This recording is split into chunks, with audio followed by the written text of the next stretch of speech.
Muy buenas chicos, ¿qué tal estáis? Soy Dalgolito y aquí estamos con un nuevo desafío de Fortnite.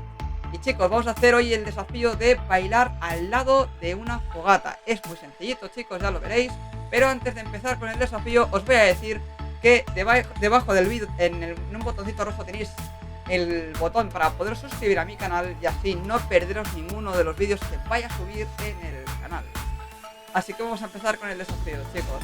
Para empezar, si os ponéis en la misión, es muy sencillito, ya lo veréis. Tenéis todas las ubicaciones de todas las fogatas, ¿vale? Yo en este caso me he venido aquí. Voy a mostrar de cerca. Aquí tenéis una fogata. No os va a molestar nadie, está en la esquina del mapa, es muy rarito que venga alguien. Os ponéis justo al lado y lo único que tenéis que hacer es bailar y de esta manera vais a completar el desafío, chicos. Si por lo que sea no os cuenta, pues la encendéis y os ponéis a bailar y ahora ya sí que os va a contar seguro. Ya lo habéis visto que me ha contado a mí también. Y nada chicos, eso es todo por hoy. Si os ha gustado el vídeo, dejadme un fuerte pulgar arriba que yo lo vea.